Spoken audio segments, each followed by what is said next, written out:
Let me start again. Good evening, and thank you so much for joining us for the July 2021 Stewart Restoration Advisory Committee meeting. I appreciate everyone who's here and coming in. It's the top of the hour, so we are going to go ahead and get started. I just want to thank everyone for joining us and let you know we're excited for everyone to be here. If we can go to our next slide, please. We'll go over a couple items before we go and hear from our co-chairs. So this is the list of our team. We go over it almost every meeting. We have our representatives from the National Guard Bureau, Lieutenant Colonel Rich DeFeo, Keith Freihofer, Bill Meyer, who are joining us by phone this evening. From Stewart Air National Guard Base, we have Lieutenant Colonel Edward Cook, Mike Ottinger. I don't believe Master Sergeant Sarah Pastorello is able to join us this evening, but she's here with us in spirit. From the U.S. Army Corps of Engineers, we have our representative, Michelle Wardman. Again, I think she had another commitment, but we have Kinjal Shah here with us tonight and Stephen Kitt. And contractors here this evening, we have Burge Weston, Jacobs, and I believe we have a representative from Wood as well. Next slide. These are RAC members who continue to work hard, and we appreciate their participation in the meeting this evening. We have Era Lopez-Zarat, Carla Johnson, Edward Lawson, who's our co-chair, Cassie Skylars, John Clark, Laura Garcia, Ramona Burton, Robert Browning, Robert Sanchez Potter, and Ronald Zorilla. With our community groups, we have Chuck Thomas with the Newburgh the Newburgh Conservation Advisory Council, Jack Caldwell with the Quassaic Creek Watershed Alliance, Amanda Jo Green, Hudson River Clearwater, Jennifer Ralston is here with us from the Newburgh Clean Water Project, Victoria Loon with Riverkeeper, and our government representatives. We have Anthony Grice from the city of Newburgh, Keith Miller from Orange County, Patrick Hines on behalf of the town of New Windsor. I know also on the phone with us, we have other government representatives who sit into our meetings. We have our representative from Senator Gillibrand's office, representatives from the New York Department of Environmental Conservation, representatives from Port Authority, the Environmental Protection Agency, as well as other representatives from the city and the county. So we appreciate all of you guys being here. Next slide, please. This is our agenda for this evening. I do want to apologize. We made some adjustments to it, and I forgot to adjust the times. So we have, obviously, our opening remarks are coming next, followed by RAC business. We are going to discuss our upcoming meetings. We have Bill Fetter with our RAC, who will be making a presentation about a tour that they did a couple weeks ago at the interim stormwater treatment system. And then we have some other news and notes that we'll discuss, as well as other business for the RAC. Those will be followed by our environmental update. Again, we'll have our timeline review and administrative record update. We'll be talking about Site 3, the long-term or the former base landfill and the annual long-term management going on there, followed by discussion about the relative risk site evaluation and remedial investigation. And then we'll have our update from Doug Close on the interim stormwater treatment system. That'll be followed by any additional discussion from the RAC and then our public questions. Our goal, as always, is to end the meeting by 8 p.m. with making sure that we give the time to both our RAC and the public for their questions. Next slide, please.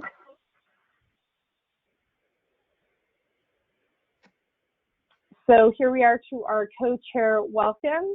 And thank you, Ed Lawson and Colonel Edward Cook. I will let you gentlemen have at it. Thank you, Heather. Greatly appreciate it. Welcome to everyone. I'm Colonel Cook. I'm the co-chair of the Restoration Advisory Committee, and I'm happy to share some significant progress we've made since our last meeting just 3 months ago. First, Stewart has become the first Air National Guard base remedial program to be funded under the DERP, or the Defense Environmental Restoration Program. That is awesome news, and later our National Guard Bureau partners will explain how this impacts our cleanup efforts here at Stewart. Second, we've been successful in working with the New York State Department of Transportation the Department of Environmental Conservation and our National Guard Bureau to divert water that is coming into Rec Pond from 17K. That has been a consistent topic that we've been working on for quite a while. Currently, water comes from 17K and flows underneath the base where it eventually ends up in Rec Pond. This pathway contributes a substantial amount of water that drastically impacts the interim filtration system, especially during weather events. Numbers range between 20 and 30%, maybe 40% of the water that goes into the pond comes off of 17K. So any reduction of the water from 17K will certainly lessen the amount of water that requires treatment out of Rec Pond. So that will ensure proper and efficient continued use of those filtration systems. So that's great news, and we'll learn more about that later. Also, we were able to host some members of the RAC on base finally for a tour of Rec Pond and the filtration system. I believe that was a productive meeting that provided extensive step-by-step descriptions of the current process that we're using to address all these issues, and also provided us an opportunity to answer some questions from the team. I understand that not everyone was able to attend that tour, but we are planning to host future tours as quickly as we can. Following the tour, Mr. Lawson and I have spoke many times about more frequent communications. I'm always a proponent of open communications, and we'll continue to work with Mr. Lawson to determine how and with whom we can have better communications.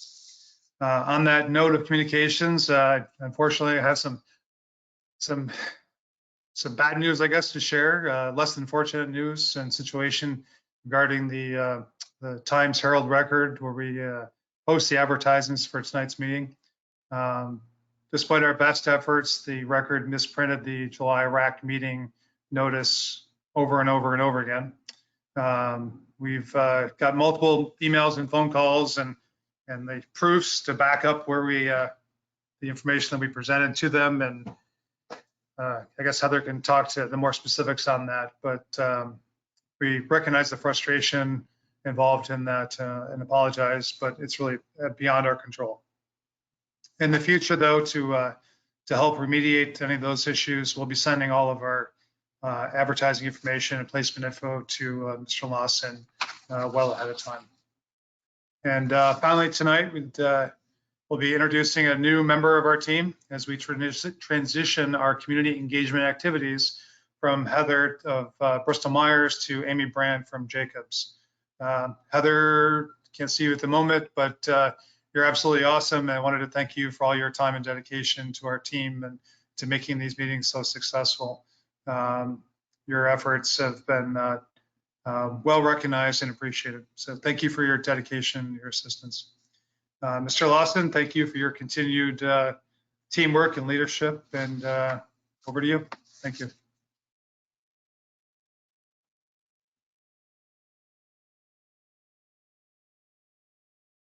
We need to unmute you, Ed.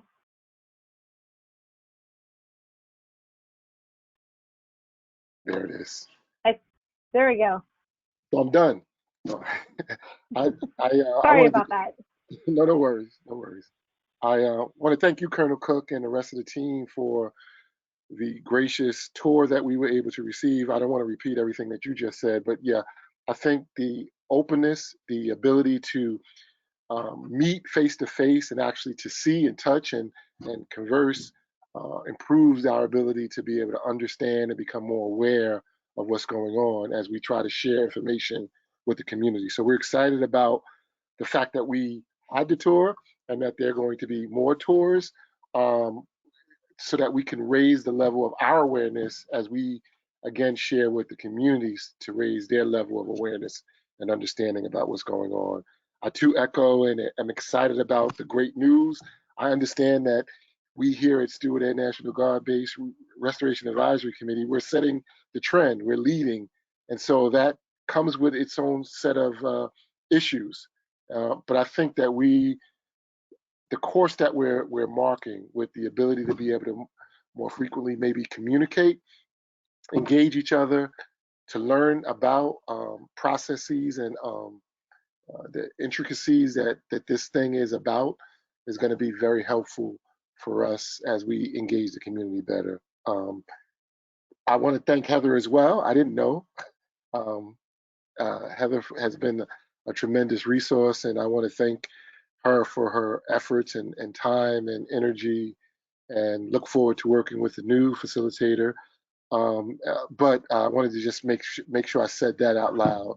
I also wanted to just mention something that the Colonel didn't mention was along with the becoming the first, we are also the first to transition from a RAC to a RAB. And I know we're going to be talking about that in our next meeting in October, but I look forward to, again, collaborating with the Air National Guard base around what that actually looks like, how that actually rolls out in preparation of that effort.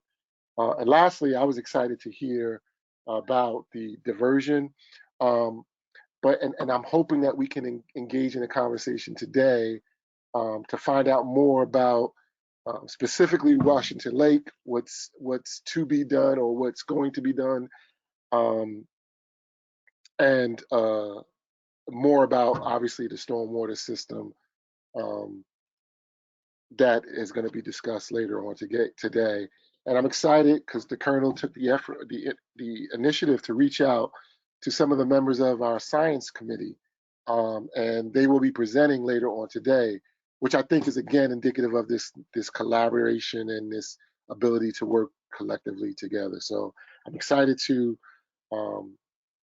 move forward. I'm excited that we were able to get out there, and I'm looking forward to the continued openness and dialogue and collaboration.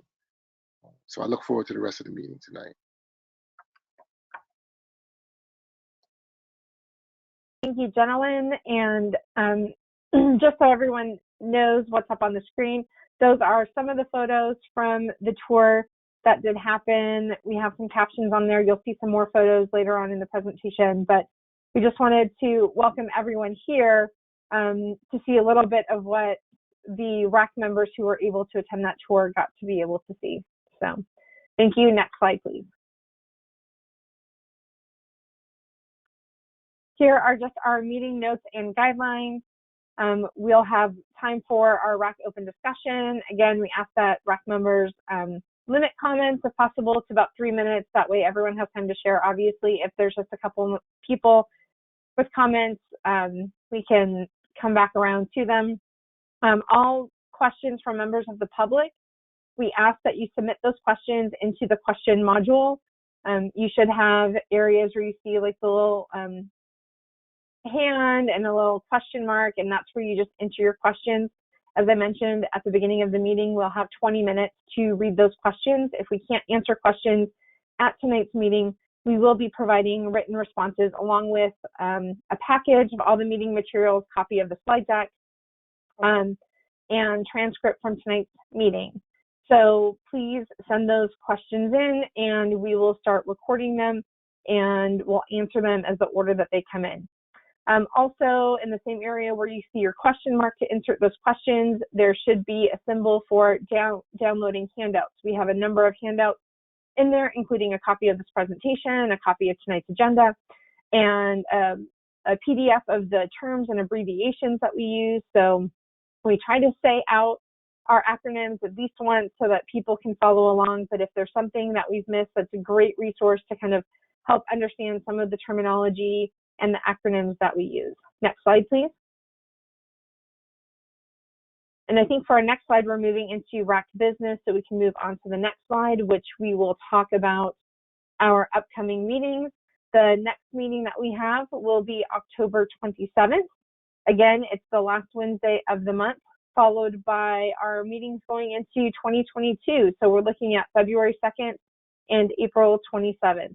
I know we had discussed the possibility of finding ways to meet back in person, but unfortunately with the COVID situation still ongoing, we're working with the base and with others in the local community to kind of determine when it's best to meet, especially with such a large number of people interested in this project. We want to be safe as we go about looking at those in-person meetings. So at least in October, we'll be virtual again.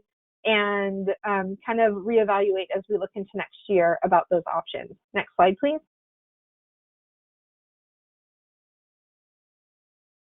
And so, Bill Fetter, I think you are up to talk a little bit about the RAC Interim Stormwater Treatment System tour. I believe you should be able to unmute yourself, and then let me know when you want me to pop up the slide of the treatment system, and I'll put that on the screen for people to see as well.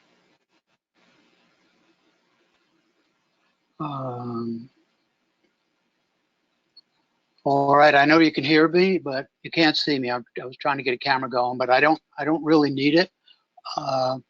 If you want to, these are some views of the system that we were fortunate enough to take a look at during our site visit.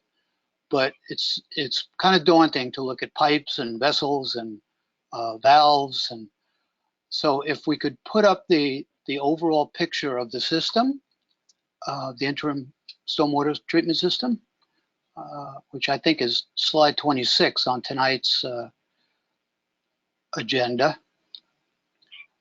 That would be helpful. Just a moment, and I'll get it up there for you. All right. But in the meantime, I'd just like to say some people have expressed some confusion or are daunted by looking at this system. I'm going to try to walk us through an everyday scenario that will explain the different stages, or at least compare the different stages to what we're seeing here. And with that, I'm going to start. First, I'd like you to imagine a recall, maybe even a real quick but intense downpour in your neighborhood, a gully washer, for example. The water quickly fills the gutter along the curbs and rushes down the street. In the flowing water, you can see material including leaves, paper cups, cigarette butts, candy and food wrappers, and numerous other undesirable items. Next, I'd like you to think of the color of that water. Pretty clear at the start. The rain quickly becomes brown and muddy. This is the result of water picking up the soil and other smaller debris that's gathered at the curbside in the time between strong rain events previously, in the dry periods between storm rain events, or perhaps from soil washing off a construction site up the street that doesn't have any barriers to have that disturbed soil prevented from running into the street. So that's adding the turbidity or muddy appearance. And finally, think of last winter when the snowplow went down the street and spread ice behind it to help melt the snow. You might even recall an oil stain or antifreeze stain in the street in front of your house from a poorly maintained vehicle. These substances are picked up in the stream and you don't even see them. All these materials are picked up in a turbulent flow like a smoothie in your blender. The downpour quickly ends as quickly as it started and life returns to normal. Shortly thereafter, someone once walks in the front door of the business with a 5-gallon bucket of the swill and asks you to recover the original rainwater that then can be processed into drinking water. Well, where do we begin that process? That's what this system is about. One, we could put everything in a bucket, in a pot, and boil off the water like a still and condense the water and provide the clean water back to the client. That's very costly, highly energy consumptive, and time consuming. So maybe now we have to look at some mechanical systems that we can use to do that. First, maybe in the cupboard in your business, you have a spaghetti strainer. So we take the 5-gallon bucket and pour it through a spaghetti strainer. That'd take all of the coarse material out, coffee cups, bottle caps, leaves, things like that. That here on this diagram is called a separator, which is the initial intake from rec pond into this whole treatment system. They can't force all of this large material through their whole system. There you go. You can see the indicator there. It would be to the leftmost, upper leftmost. There you go. That would be the separator. Next, perhaps once we've done that, now we have all the course material. We have a bucket. It's going to be a little less than 5 gallons at this point, the volume. Consider taking an old window screen that we might have around and put the remaining fluid through that. You can imagine that'll take out sand-sized particles, gravel, anything smaller than the openings in the spaghetti strainer, obviously, which will leave us, and that would be the sand filters here, which is across the top, the blue items across the top. They're taking out fine, not very fine, but fine, medium to fine particles. And then we have a little less than 5 gallons, a little lesser than we've had before. And on to a third step now. Well, we have to get even finer material. We're left with something on the consistency of perhaps maybe a chocolate milk or a chocolate malted. It's not quite that thick. It's not viscous, but it's certainly not appetizing either. So then we might pour what we have left through a cheesecloth or a coffee filter to remove even the finer dust-sized particles that are contained in the sample. You might think of this material as the mud or ooze that would squeeze up between your toes when you walk into a pond. To give you the idea of the feel or the size. This stuff now, and that would be the bag filters, which are the upper right part of this diagram, correct. These parts are very, very prone to clogging quickly, as you might expect. The coffee filter you can't use too many times because it gets clogged very quickly and will overflow. Now we've got even less solids in the material, but we really still have some fine stuff, such as the salt that dissolved and the oil that might have been picked up off the street, and stuff that will not settle out very quickly. You could let it stand for a long time and the water will still stay murky looking. Some may, like a chocolate milk mix, some of the chocolate will settle to the bottom, but much of it will stay suspended. So what else might we have around the house? Well, there's a Brita water filter in your refrigerator that maybe we can pour it through that Brita filter, which is designed to take out stuff that you're not able to see in the water, but we know is there. So that would take out, and the water filter has activated carbon in it, which is on the order of Rice Krispie size, I'll say, maybe a little bit smaller, but granules of carbon in that Brita water filter, and that is equivalent to what we're pointing at here now is the granulated activated carbon system that takes out these finer particles. And they don't strain them out. The material in effect sticks to the carbon and holds it and lets the water pass through. Change pages on my tutorial here.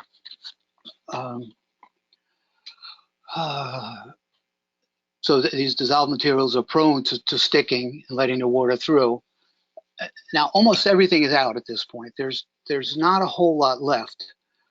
But for that little bit of portion that's left, we're going to pass it through another set of vessels, which is called a resin vessel, which is the last stage on the lower right. And that is filled with particles that are very similar to the stuff that's in your soap or cleansers that you use when as an exfoliant when you're cleaning your face. Very fine particles. They're spherical. We had the fortune of seeing this stuff, and you wouldn't see it if it weren't in a cluster. So the last few pieces of material, I shouldn't even call them pieces, but fine particles that are in the water will be as well. They will stick to the resin, and the water will come out, should be as clean as the rainwater that you saw falling on the street before it picked all of this stuff up. To be sure, the raw water, which is what we started with in this 5-gallon bucket, the raw water we pass through these stages will need, the different stages need to be cleaned. The carbon needs to be replaced. The bag filters need to be replaced. And that is only by time and experience and volume and finding out how much can we pass through here before we have to change these stages out. And the system is set up for that, where they can bypass one portion, run it through a duplicate system while they're changing out carbon, for example.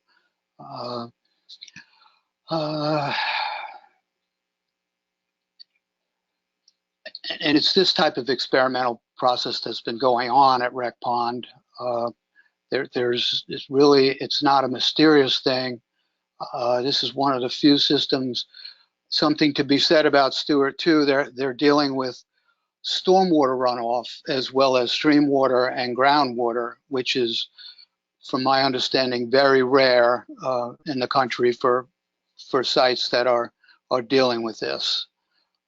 It can't be done at lightning speed. It's a slow, arduous process, and the size is not designed to handle a waterfall. What they're doing here, it's a model, a working model, and as they perfect it, hopefully someday they'll be able to scale it up and handle the volumes. Now, with the 17K diversion, the volumes hopefully will be lessened, and they won't be overwhelmed so often. And we'll continue to make progress. I wanted to put this in an everyday light. I'm sorry if it's rudimentary or silly, but I was hoping it would help people gain a concept of how the whole system works. And if anybody wants further information or further clarifications, I'll be glad at another time to work with them to understand the system. And thank you for your time.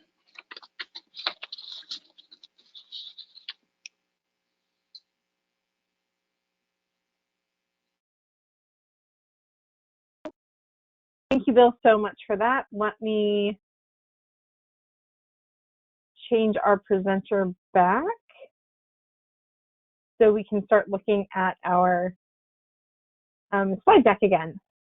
So give us a moment to switch back. There we are. So again, we are looking at, as Bill talked about, we had the schematic, which we'll see again in the meeting as part of Doug's presentation. Here are some of those inside photos of the systems that you saw. Once again, please feel free to download this presentation and maybe take a look at both of them so you can see, kind of compare the photos to that schematic to get a better idea of what it looks like. Next slide, please.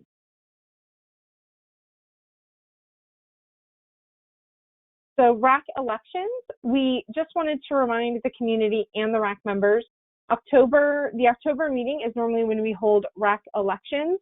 In our discussions with Ed Lawson right now, it looks like at this point, he is still willing to serve as the RAC co-chair for the year 2022. As it is a year term, that election will be handled at the next October meeting. I have not heard, and I don't believe Mr. Lawson has heard of any RAC members who do not plan to continue their membership at this point. RAC membership, if I remember correctly, is based on a 3-year term. And so at this point, we're not looking at elections, but in the handouts, we have included a copy of the RAC interest form. So if you are interested in participating on the RAC, please feel free to download that. There's information about how you can email that to me, as well as Amy Brand, who will be introducing here shortly. And just send those in case there's an opening. You know, everyone has life situations that come up, and so sometimes there's openings midterm, and this is a way for our RAC members to know who else is interested in participating. As I mentioned, though, right now, we don't have any current openings, but if anyone wants to express their interest, please feel free to download that and share that with us. Next slide, please. These are some of our news of note, and I know Colonel Cook covered most of these at the top of the meeting, but we just wanted to go over them real briefly again. The RAC tour, very successful. We're thankful for everyone who was able to join the base and get a better understanding of how that how the interim stormwater treatment system works. Again, as a few people have mentioned, PFAS cleanup, the PFAS situation for the National Guard has opened up. Sites are now eligible for funding through the Defense Environmental Restoration Program. A lot of times you'll just hear people say DERP. It's a little bit easier. And there will be more information about that. Part of joining that DERP means that this group, the Restoration Advisory Committee, can be moved into an official Restoration Advisory Board. Since the guidelines for that were followed in setting up this committee, I think it will be mostly a matter of a name change. And so we don't plan for any big changes ahead, but we just want to let everyone know that some of the steps that will be coming up in the next couple of meetings. As everyone has mentioned, there has been that approval for the rerouting of stormwater from 17K, and so there will be fewer stormwater impacts to RAC Pond, helping the management of the system and the stormwater coming in there. I'm sure there will be more information about that as it comes up in the future. And then I am very happy to welcome Amy Brand. She is with Jacobs, and starting in the October meeting, she will be taking over as the facilitator of this group and your main point of contact. So Amy, welcome. And if we move to the next slide, I think you have a few bits of information you'd like to share with the RAC. Sure. Thanks, Heather. I really look forward to getting involved, and I know I have some big shoes to fill, so Heather's been doing a great job. I'm a senior community involvement specialist with Jacobs and the National Senior Technical Consultant on our Air National Guard contract for doing community involvement and RAB support at multiple bases. I've been doing community involvement for about 33 years at a variety of DoD facilities with a focus on the East Coast. So I'm really looking forward to getting involved.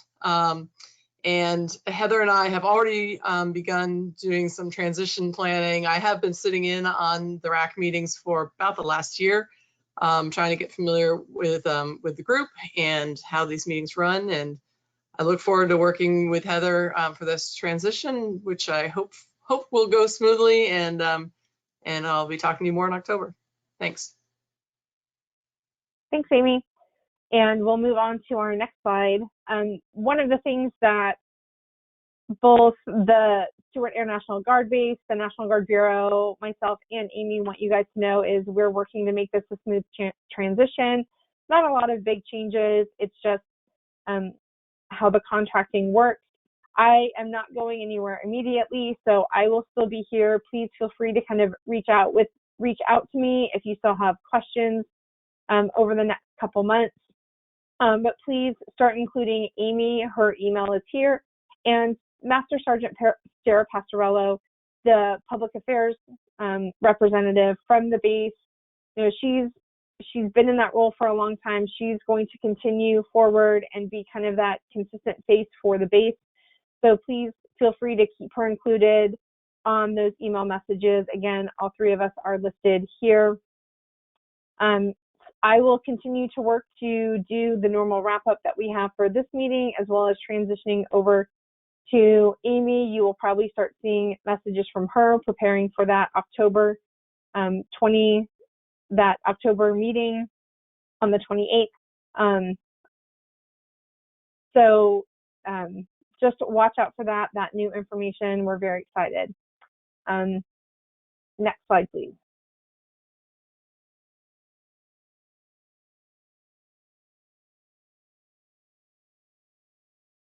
Maybe next slide, because I think we're moving on into our next topic.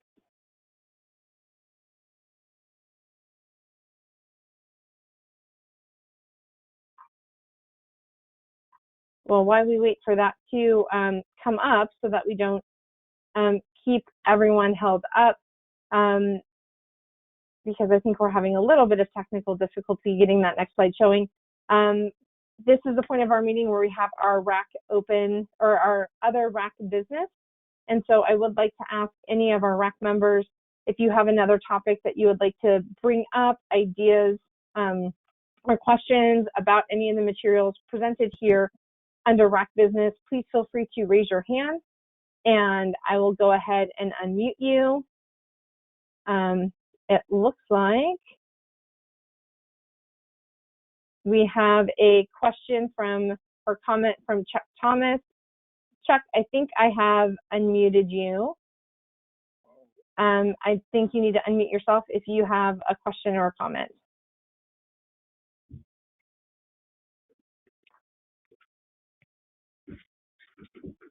Chuck?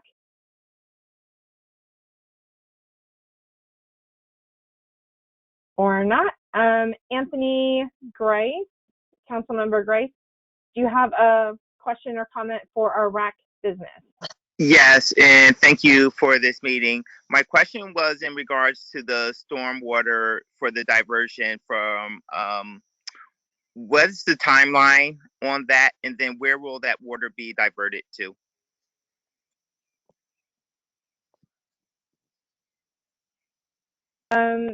Colonel Cook or Mike, do you have any more information about that? So we received agreement from the National Guard Bureau to fund the project.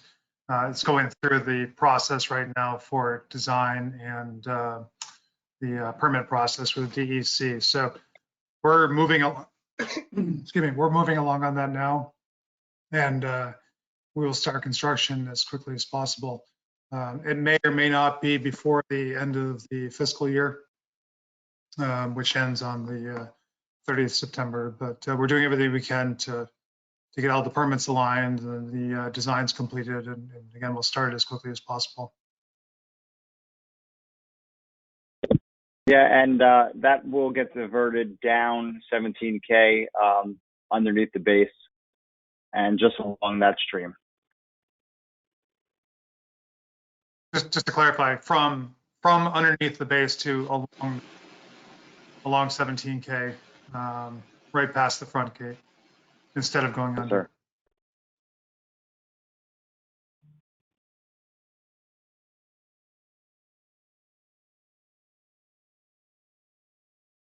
All right, thank you, gentlemen. Sorry, I had to pop off there for a moment. I wanted to make sure that our slide deck was up and running. I think we had a connection issue. Chuck, just to check back with you real quick, did you still have a question or comment for our RAC business?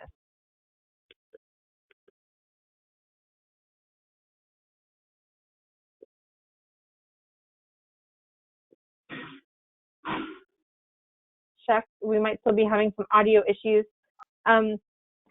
Councilman Grice, I did see you also had a question about when will be the next date for another tour. Colonel Cook, or again, Mike, I don't know if we have a date selected. Would either of you like to speak to that? We don't have a date yet. There's some few factors that we need to take into consideration, including the COVID state. We're still under some health precautions, and we want to make sure that we're fully compliant. And as everyone is watching the news, this Delta variant is quite unpredictable at the moment. So we're going to keep an eye on that and see which way it goes, and then schedule something. If all goes well, certainly within the next couple of months and before the next RAC meeting.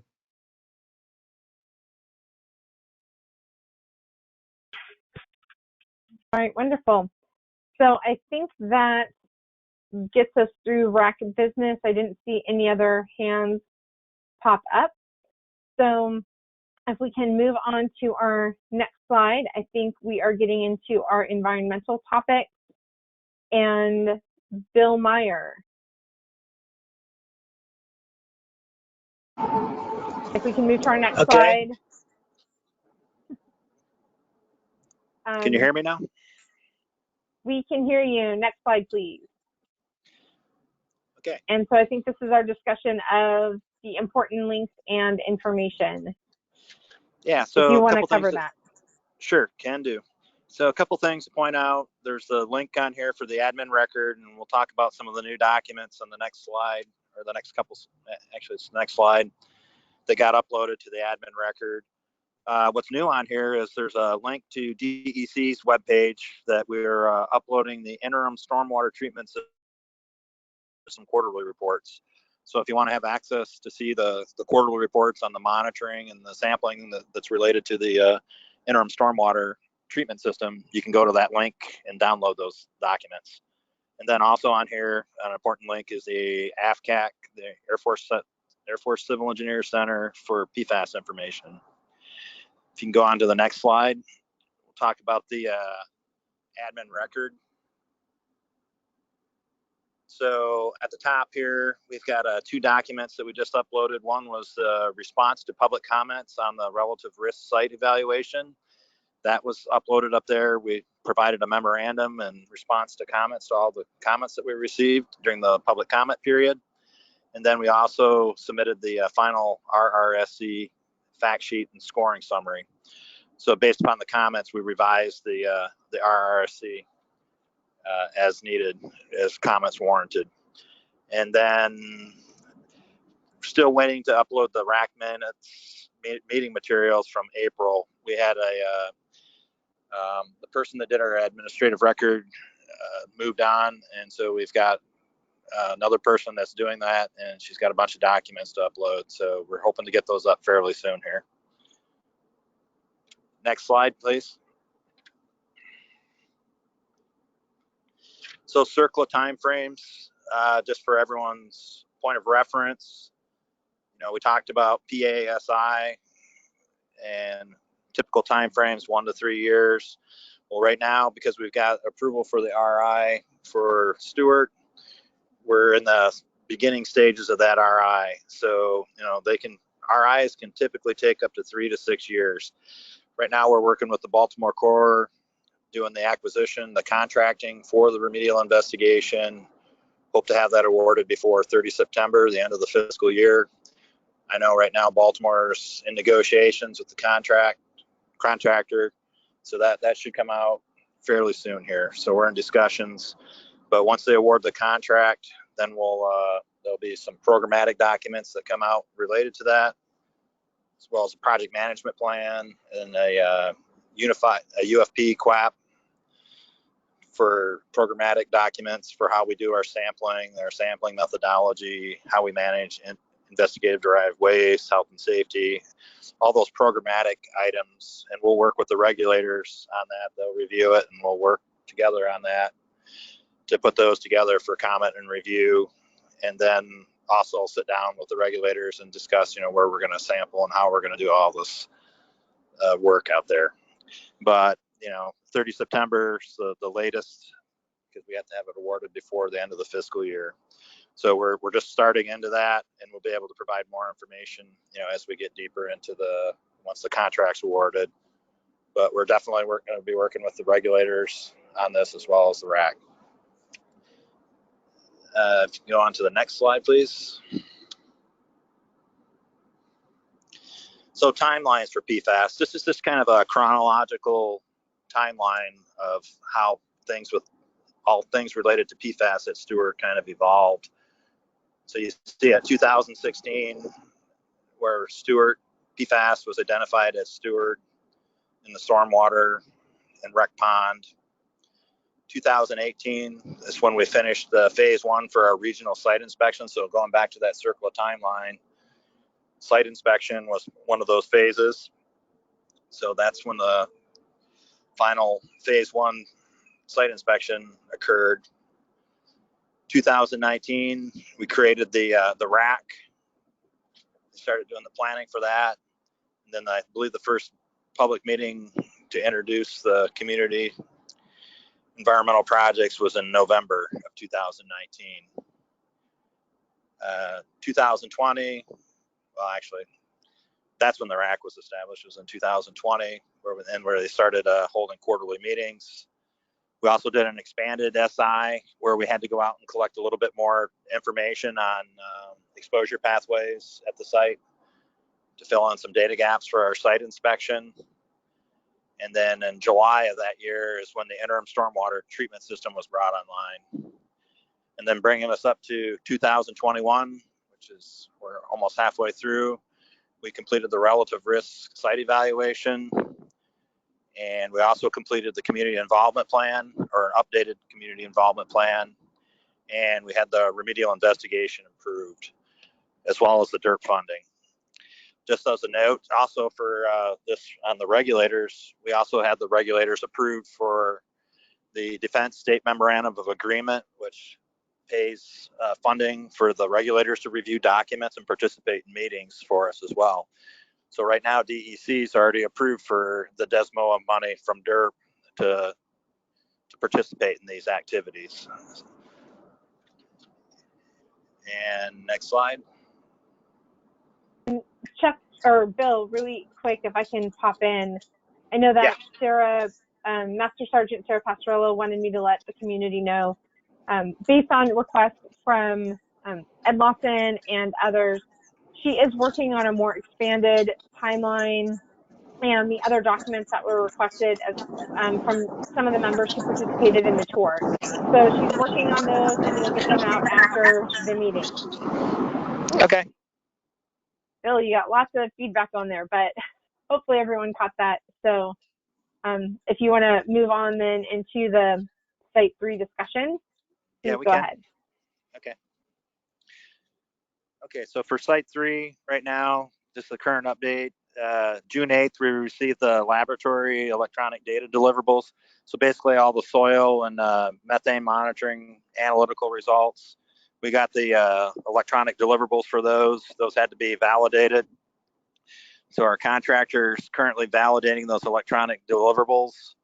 And we expect to have, probably here in the next day, I haven't seen it yet, a draft long-term monitoring report was supposed to be due to us mid-July. So we're almost near the end of July. So we're a little bit behind on that, but as soon as we get that, we'll get that out for review internally and then also out to the regulators and the folks for a look at it once we review the document. And that's all I have for Site 3.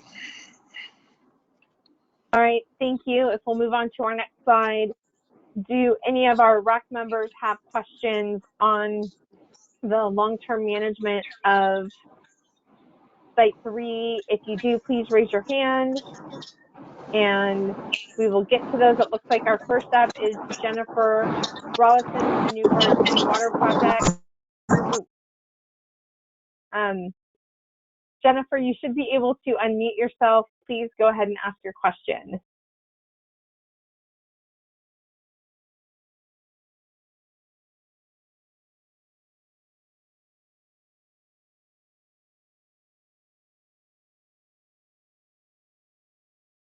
Jennifer, if you're speaking, I don't think you've unmuted yourself on your end.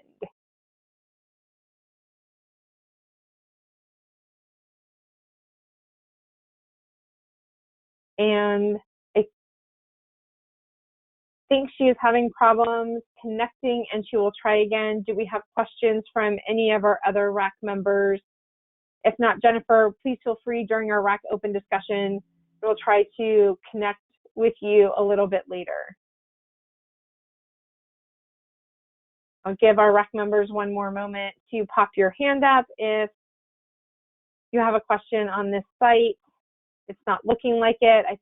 I'm very sorry. It looks like we're having a lot of connection issues today.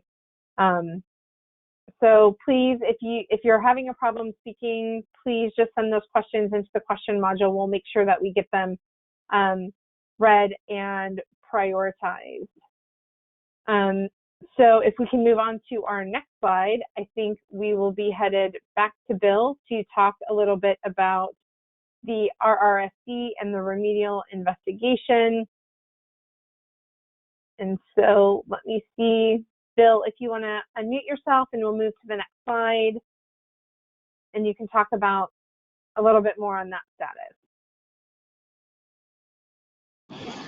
Okay, so brief, as already mentioned, we received comments from several folks including DEC, on the RRSE document that was out for a 30-day public comment period. That comment period ended on 4 June. What we put together was a memorandum responding to each organization's comments on there, and that's available on the admin record.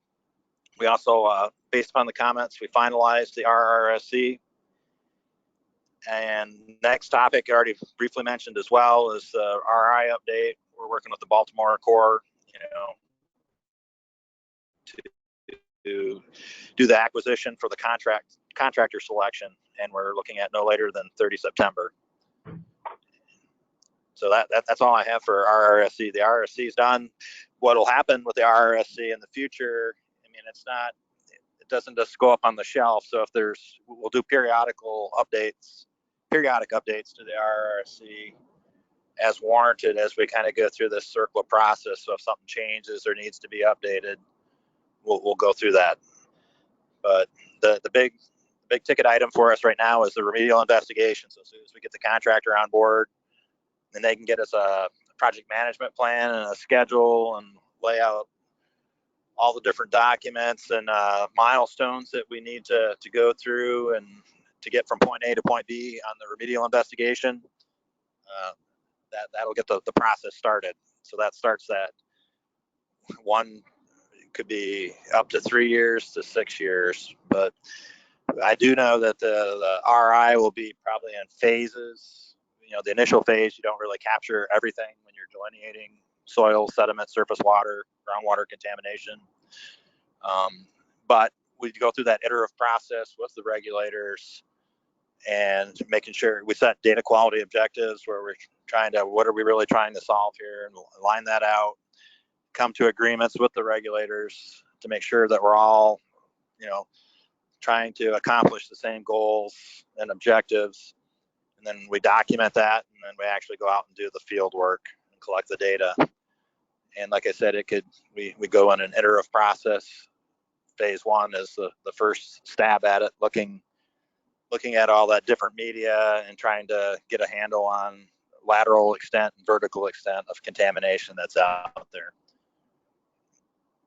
So pending that, I'm open to questions.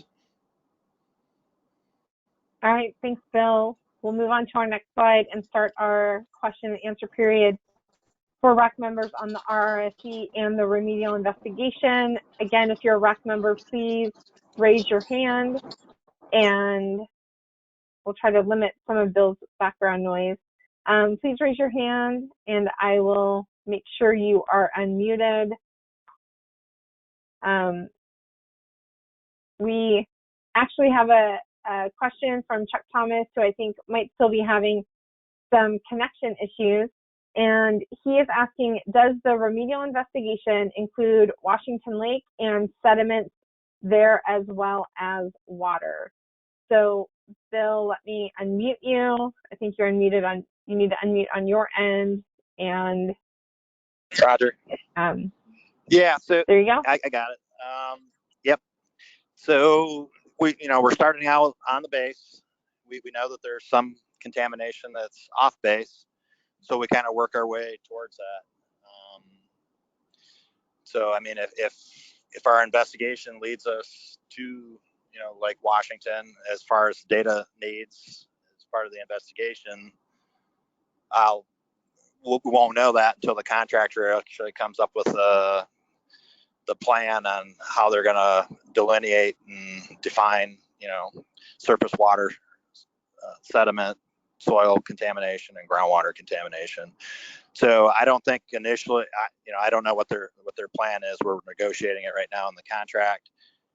But if the data and the information leads us to go out that far and investigate as part of our investigation, we'll definitely, go there and do that. But right now, typically we start on the base and work our way off. I mean, we already know it's off, but we got to proceed in a logical, methodical method to actually. So the first time that we'll get an idea of the contractor's approach will be, once the contract's awarded and that. So I don't want to speculate on what their first, what the first phase of investigation is going to be, and whether that'll include anything on Lake Washington. So, Bill, would it be appropriate to say that part of that work would be to identify potential pathways and then to follow those? Correct. I mean, so the SI identified whether their pathways were complete or not complete, basically present, not present. The RI is to delineate the lateral and vertical extent so we can actually make remedial decisions downstream at a later date. So the RI is basically collecting that delineation data. So to say that we would start off at Lake Washington right off the bat, we're starting from the base first and working our way out. And then the data, working with the regulators, drives the needs of where we need to go to collect the information that we need. Thank you. We still have some time left. Any other RAC members, please feel free to raise your hand, or if you're having a problem, I see a couple questions are again coming into our module, so we'll go ahead and read them. This one is from Jennifer Rollison with the Newburgh Clean Water Project. She said, I just wanted to comment the timeline for PFAS really should be in terms of a PFAS disclosure timeline. The current timeline does not recognize the start of use and storage on the base or the releases that had been over many decades. And I would say thank you, Jennifer, for that comment. I will make sure that that gets shared with Sarah. I haven't seen the timeline that she's working on, but we will definitely provide her that feedback for that timeline. Again, I'll ask, are there any other RAC members with questions about the RRSE or the remedial investigation? Please put your hand up and we will call on you. John Clark, I see your hand. I have unmuted you if you want to go ahead and unmute yourself and ask your question. Hello, can you hear me? Yes. So I'm a little confused. The gentleman just speaking, he mentioned that pathways were determined in the SI and the RI will investigate how to proceed. But it wasn't, when we asked questions during the SI, I'm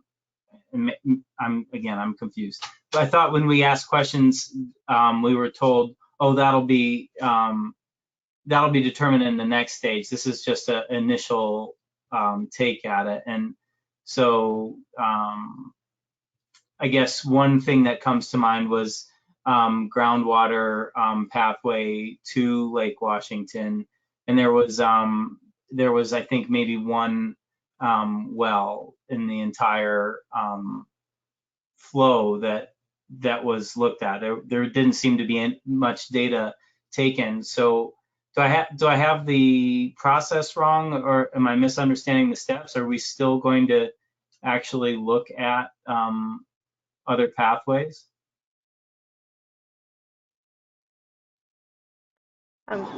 Yeah, this is Bill Meyer. Yeah, you're correct. So SI was just present, not present. That's why we didn't do a lot of characterization. There wasn't a lot of wells. There wasn't a lot of soil sampling. I mean, there was enough to, kind of identify, whether it was present or not. The RI is definitely going to delineate vertical, lateral, horizontal extent. So if there's a groundwater plume going off the base, we're going to follow that groundwater plume and define where the end of the plume is. If there's a surface water going off the base or the groundwater's interconnected with the surface water bodies and it's creating the contamination, we're going to try to delineate where that is and how much of it, how much contamination, how much mass, all those things that we need to do to identify, what the threat to human health and ecological, risks that's there. That's all the data that we need to define what the problem is and then actually come up with a solution. So yes, there's going to be more monitoring wells. There's going to be more surface water sampling. There's going to be more sediment sampling. We're we're going to try to define where the source of PFAS is on the base, because with remediation 101, if you don't address the source, it's always going to continue to leach to the the groundwater from the soil, or leach into the surface water or the sediment.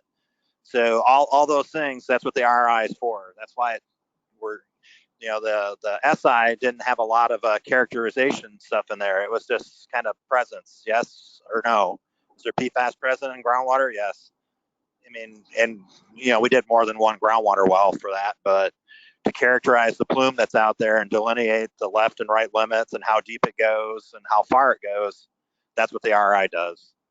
And for each of the media that we talked about. Great, thanks. Thanks, Sean. And Chuck, we are going to try again. It looks like you might have sound. Do you have a question? Do you have me? I have you, Chuck. Okay, great. Thank you very much. I'm sorry. I'm going to try to hit a bunch of little things at the same time here.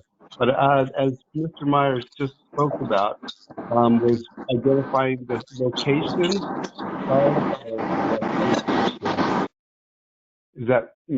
we've tried to identify the location of possible contaminants, and also I'm curious if a DEC representative has been identified that will be our contact person for this going forward.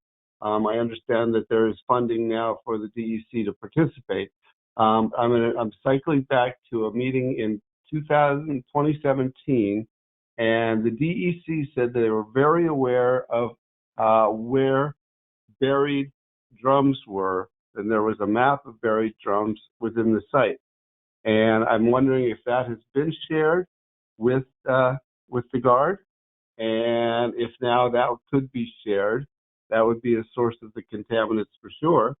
And I'm also wondering if the information that the DEC has looked at to the north of the base, which is the water flows, which I understand DEC has been testing out there, if that information has been shared with the base, and if that information shows any contaminants flowing into that from the north. It's kind of I slammed a whole bunch of questions there, and I hope it came through okay. I'm going to try to Chuck, I think for just a second. Chuck, certainly there were a lot of questions included in your comment. We are working with the DEC. We have an exceptional relationship with them. We work with them on a daily basis in some cases. And what I'd really like to do, though, is instead of going through each of those now, is just to add that to the list of responses that we'll give following the meeting. In general terms, we are working closely with them, and we will have a specific person or team identified to work with us, and we will work with them to track down the source of any kind of contamination as part of the process that NGB and the DEC are working. Thank you. Thanks, Chuck. And then, Bill, did you have anything else to add to that, or? Yeah, the DEC point of contact is Justin Starr. He's who I was working with, him and his a couple other folks. I don't know if he's online now, but if he wants to introduce himself, go ahead, Justin. I've unmuted you, Mr. Starr, if you would like to say anything. Hey, Heather, can you hear me? I can hear you. Excellent, excellent. Yes, so I'll be the point of contact for the Stewart Air National Guard base. I've been a project manager on the base for a couple years now. So if there are any questions, comments, concerns that any folks have, please feel free to reach out to me, and I will provide Heather with my email address. So if anything that you want to ask, please feel free to. Thank you, Justin. So that looks like that is the end of our time for our questions on the RRSE and the remedial investigation. Thank you, everyone, for your questions on that. If we can move on to our next slide, I believe We are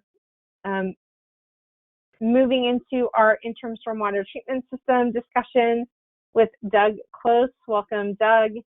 We look forward to looking at a few more, I think, tour photos at the end of your presentation, but take it away. Okay, thanks, Heather. Good evening, everyone. Doug Close with Burrs Weston. First off, thanks for those folks that were able to attend the tour. We really appreciate that interaction and the questions. It was informative to us as it was to you. So thanks again, and we look forward to seeing you the next time as well. Next slide, please. So as in every one of our quarterly RAC updates, we'll present the most recent quarterly information, this being the period of April 1 through June 30th. We'll also, in this one, address now that we've been operating nearly a full year, well, now beyond a year, we'll give you some data and an overall snapshot of the system operation from July 2020 to June 2021. Our operation always includes, as Mr. Feder pointed out in his example of how the water flows, we have influent, we have interprocessing, we have effluent monitoring, and we are focused on our PFAS, PFOA with a really robust sampling program of all our interprocessing twice a week. We've had no changes to the configuration. We'll go through the sketch one more time as well. The regime remains 2 structures with 2 treatment trains for a total of 4 treatment trains. Each train is comprised of 3 vessels. We lead with granule activated carbon in carbon 1 and carbon 2, and that's followed by our ion exchange resin. No changes during our schedule. We did complete a media change in July, which was shortly after the end of this period, and that just happened to coincide with the site tour on July 13th. So those that did visit did get to see a real opportunity to see everything opened up, the media that we're dealing with, what some of the stuff looks like. So we were glad you were there. Next slide, please. Bill went through this pretty well. I don't know if I have to explain it anymore. You guys have got it down, but I will. I mean, the raw water comes in from the pump, top left corner. As Bill laid it out for us, as it enters our structure, we go through a chemical addition for some biocontrol. We separate out the large solids, and then we run it through our filtration, which is sand. We have a series of coarse sand filters followed by fine sand filters. The second process in filtration is our bag filters. We run there also in series and in step with 25 micron bags and 10 micron bags. Bill used the analogy of a coffee filter or something like that. It's very much like that. It's taking out more and more of the solids as it goes through filtration. Our ultimate goal and our best results always occur when we can get the water as clean as possible before we enter it into our media. And we'll show that in a slide that we kind of use turbidity as a guide later in the presentation. Here's our layout of our treatment. Again, 2 treatment trains per container.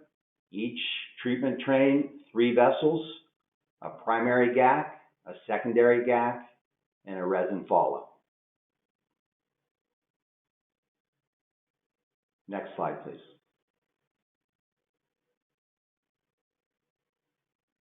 So for the period of April 1 through June 30, the system ran for 96% of the time during the quarter. Some of that off time we'll describe as maintenance needs, where the system will be off temporarily, or we might have a brief power outage. So it's running at a high percentage during most of the year. For 48 of the 90 days during the kind of spring period of April through June, 53% of the pond water level remained below the weir, so it was not bypassing or flowing into Silver Stream. It stayed within REC pond for us to treat. That gave us the opportunity to treat 39 million gallons. We started to see biogrowth or aquatic growth as the weather warms up, and this will be something that we always are aware of and always looking at. We've got a good snapshot of the seasons now. One of the things that we did as we led and as we went into this media change was we stepped forward and moved our sand filtration change out before the media because we were really starting to see this early uprise of the biogrowth as we got into June. So we did a complete change of our sand just before, about a month before we changed out the media.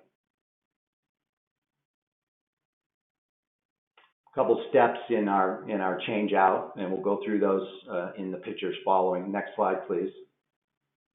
The sand had been operating for over a year. Well, actually, it was September 2020, so it was coming up on a little past a half a year. So we wanted to change it. This is some pictures that we took during our sand change out. This is very much like our media change out. That some of you got to witness. Same equipment. Upper left slide photo is our vacuum. We use the vacuum to both remove sand and then replace sand into the vessels. You can see one of our technicians, you know, how tedious it is and the effort to get it in through the container. With change out comes maintenance and cleaning. Each of the 10 sand vessels has 11, let me check my data. Sorry, 13 of these small filters at the bottom. And that's where the water eventually flows out. The water goes down through the sand. The contamination is caught, as Bill had mentioned in his screen analogy, and then it flows back out our vessel screens. And within each of those vessels, and there's 10, there's 13 screens before the water comes back out and combines and then heads to our bag filtration. Next slide, please. So a snapshot for the quarter.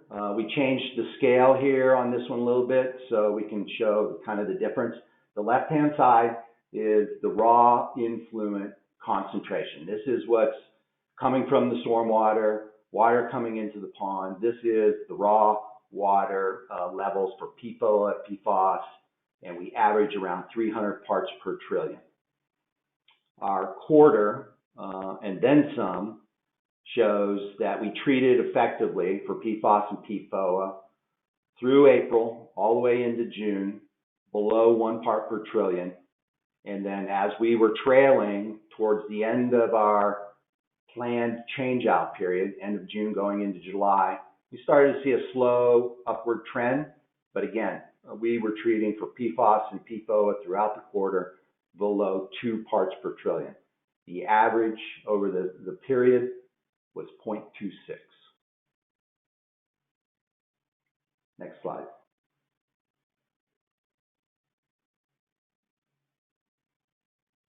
Major weather events.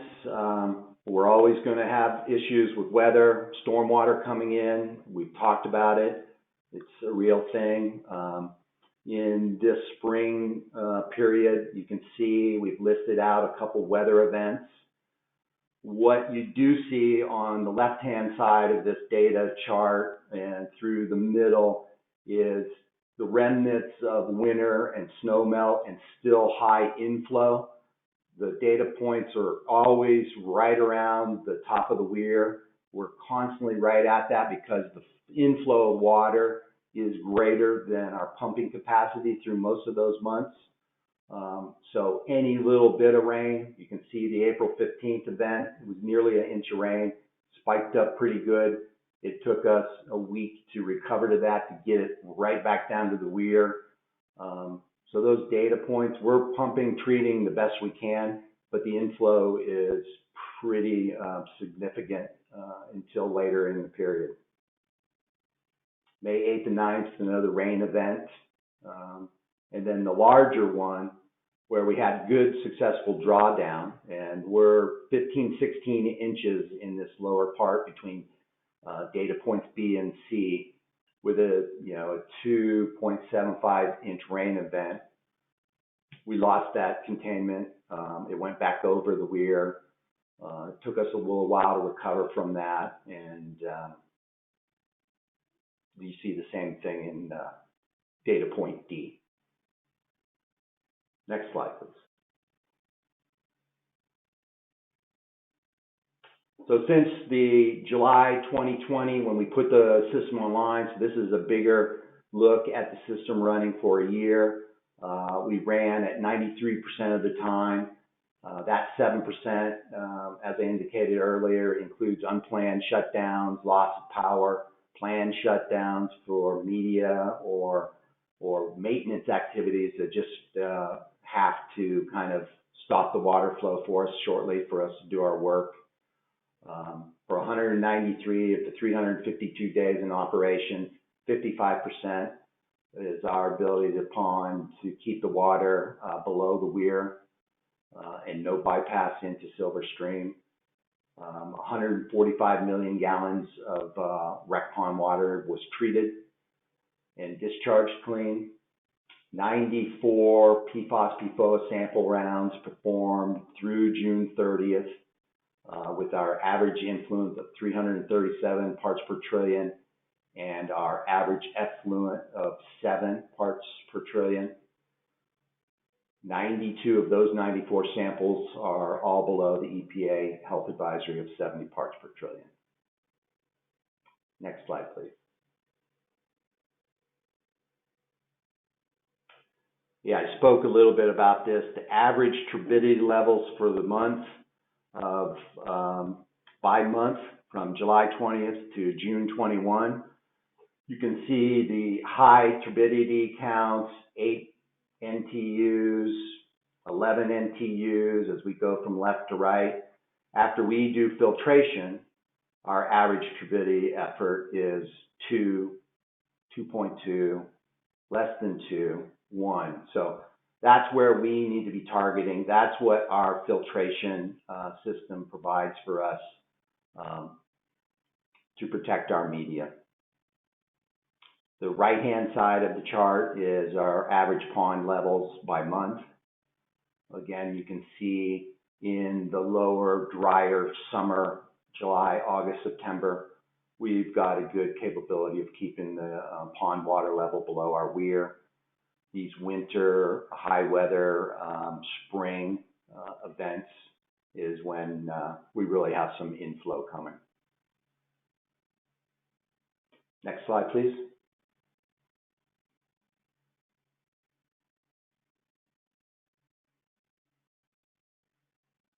Okay, so our average monthly influent, again, these are what we looked at in the quarter. This is for the year in review. You can see some even higher ones, nearly 500 parts per trillion on in our early July 2020 when we first put it online. And you can see the data as it goes across. The chart on the right is our average monthly effluent after treatment. Again, you can see a long trending result through July all the way until February of 21, where we were below 2 parts per trillion.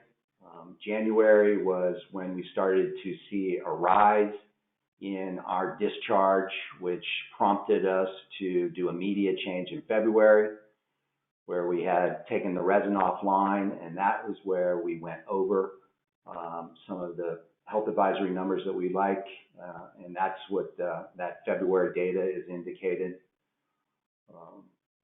We recovered from that, and March through June, again, below, very low detections, below 2 parts per trillion.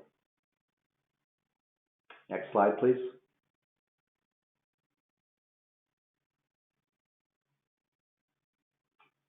Okay, so planning for seasonal effects. We now have this kind of knowledge being out there for almost 2 years of running the system either through pilot and or full operations. No surprise to anyone really. The first quarter of the year, July through September, we're always going to get this heavy growth. This is pictures from the summer of 2021 where we had a lot of pond weed growth and the beginning of algae. It was a little more advanced last summer than this summer. We do have low stormwater flow during that, so what is coming in is not always the cleanest of water. So our filtration and our maintenance activities are full time during the summer. The second quarter is when we really get into the wet season. That's the heavy rains that we start to see after mid-October going in and past Christmas, when we have stormwater flows that are really high in thousands and thousands of gallons through a lot of that season. We get elevated pond water levels through most of October and December. Next slide, please. January through February, this is actually one of my more favorite periods. The water is calm, it's clean, we can treat. It's a little more difficult for our technicians and running a water treatment system in cold conditions. But operationally, we keep the pipes insulated. We have freeze protection. We're always inspecting connections and checking for freezing, but the flow of water is lower at that point, so our system actually performs pretty well. Quarter 4 was the one we just went through, the one I just described. Our water inflow continues to increase as the snow melts from flight operations up above us and just general spring conditions. And this is when we start to see the introduction of fire growth into our filtration, primarily the sand, where we have to increase our maintenance activities. Next slide.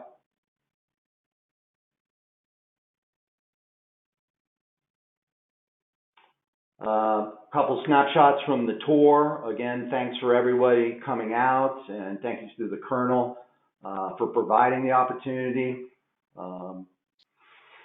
I can talk a little bit about what we talked about. We had a briefing. I kind of gave you guys a sense of what we do on a regular basis, how the system works.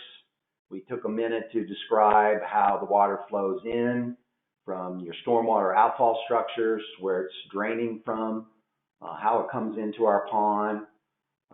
Stewart talked about, and the Colonel reinforced that this evening, about the 17K discussions.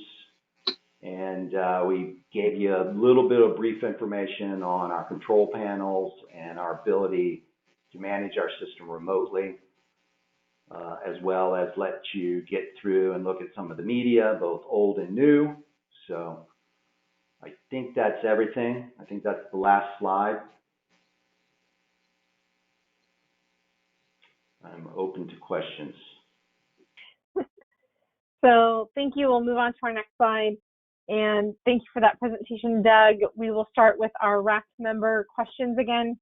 If our RAC members will raise their hands, I will call on them to ask questions and unmute you.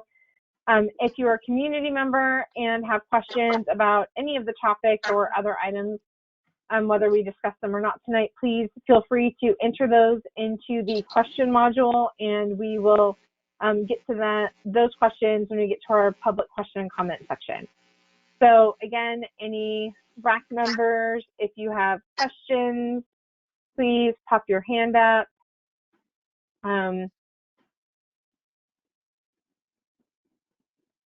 Maybe after the tour, there's no more questions. I don't know, Doug. Oh, here's Chuck. Thank you, Chuck.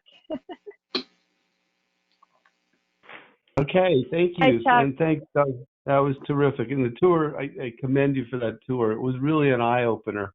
And I hope the rest of the RAC members will find an opportunity to get that tour as well. When you see the amount of water that's actually coming into RAC Pond, it's pretty incredible. and you've scaled it up to some really great proportions here. And I go back to those slides, you were just over, a couple of spots. So what I'm wondering is if you can extrapolate what I know this is top of your head, what the difference of diverting 20% of that water out of rec pond will make on that chart, on those charts. Do you think that will keep you at baseline or below? Guess that's my question. Well, yeah, thanks, Chuck. And I don't want to, I always have, a good perspective that we can do more. With a decreased flow, you're going to see a lot of those data points that hover right at the weir elevation go down below the weir. We'll be quicker to capture or recapture after a storm event, or as the flow, subsides a little bit and it gets back towards our performance data. So I would think, without committing, that the reduction of 20 to 30%, it may translate to maybe half of that in containing the water below the weir. Thank you, Doug. Appreciate it. Sure. Heather, could I ask a question? It's Bill Fetter. Bill. Go ahead. Quickly, thank you. Doug, are the fines that are captured analyzed for contaminants? We are only analyzing the water. Okay. Thank you. Thanks, Bill. And Victoria, I see your hand up. I believe I've unmuted you if you want to say anything or ask a question. Yeah, so this was a question that came up on the tour about the disposal of the used media and filters. And I know that's handled mostly by the site that you send those filters to, but if we could have a presentation maybe sometime in the future about disposal systems and how the DoD disposes of these materials, that would be great.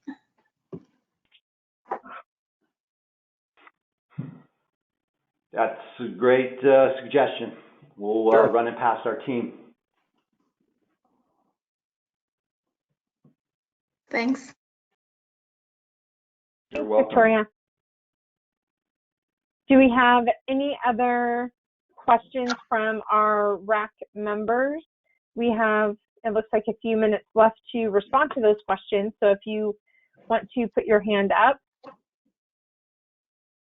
and I will call on those RAC members. If not, we will move on. I'll give you another moment or two to put your hand up for our RAC members. Again, for our community members, please feel free to enter any questions into the question module, and we will get to them at the end of the presentation. So it looks like I'm not seeing any other hands popping up for our RAC members. So I think we can move on to our next slide. And this would be our RAC discussion. And so our RAC open discussion, if we can move to our next slide, this is an opportunity for our RAC members. We can come back, ask additional questions about anything that was presented here, make any additional comments that you'd like to make either to our team members or to the community. And just like Victoria did in asking for providing a topic for a future presentation about the disposal presentation, if there's other items that you're interested in learning about, whether it's related to the treatment system or the remedial investigation, any of those ideas, please feel free now to, again, raise your hand. I will unmute you and make those questions and comments. I would like to take this time to go back and check. I don't know if we answered your question about, let me find it really here. I think you had a question about where the 17K is being rerouted to. I know we talked about under the base, but were we able to answer your question on that? Not really. I mean, it's going to go somewhere. The original route of it took it back into Washington Lake, of course. Now, if it's diverted down 17K, it could connect back up to Murphy's Ditch and on into Washington Lake. If it was done that way, I just didn't know if there was a plan at this point for where it was going to be diverted to. And assuming that it's clean water, going to go into Washington Lake and then be treated again and then dumped out again. So I'm wondering if there's a plan for where that water is going to go. And it looks like we have Mike. Okay, Mike.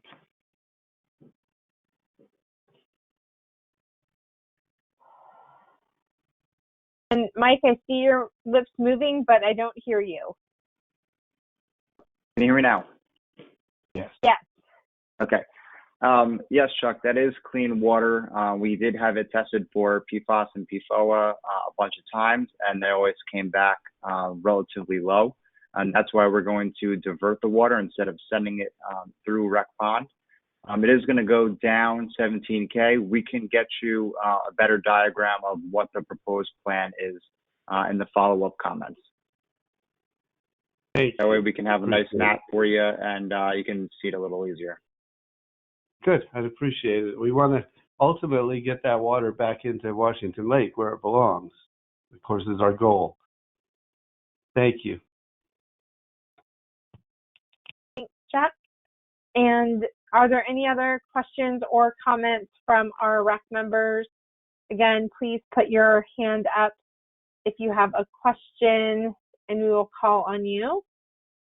Or a comment. I'll give you one more moment.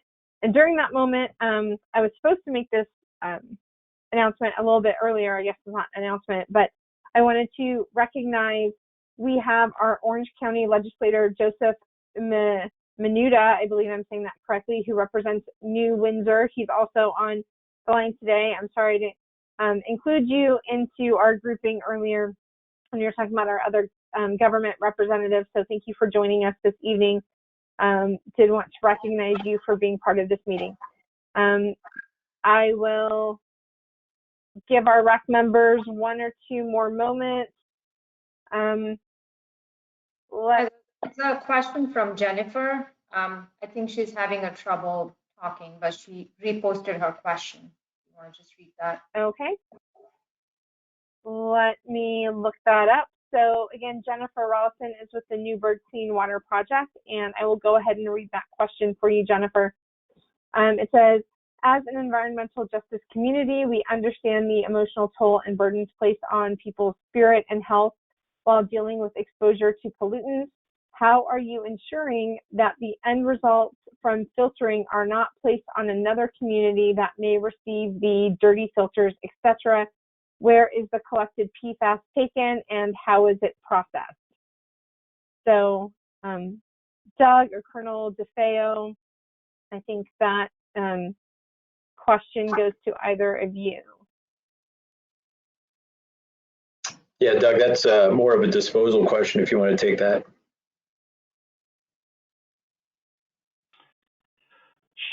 Yeah, sure.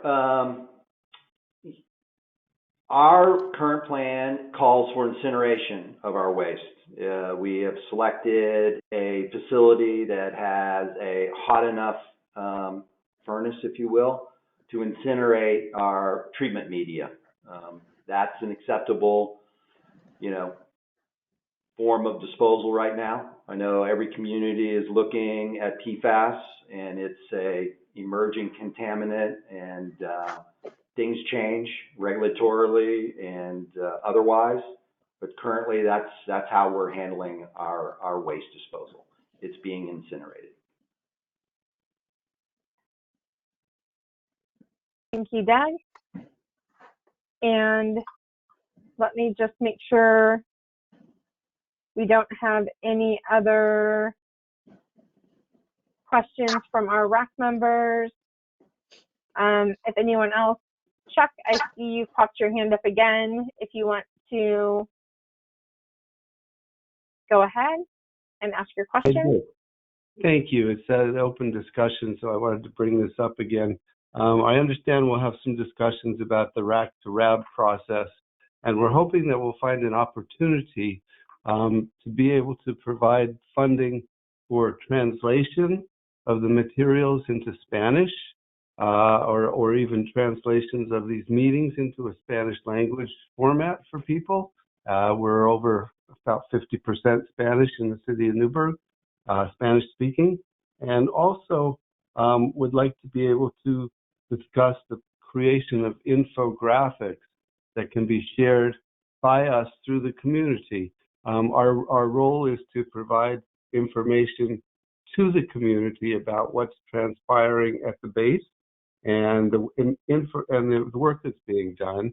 And it would be of great help to us if we had the ability to transform some of this, transcreate, I think was the word that Edward Lawson used, transform some of this material into readily presentable infographics, such as Doug's charts could be made, quite simplified, I think, that we could then share and even again translate into Spanish and share to our community, because that is our role.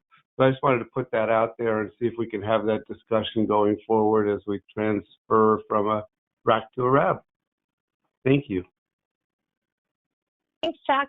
And I have definitely made note of your comments. Thank you for submitting them.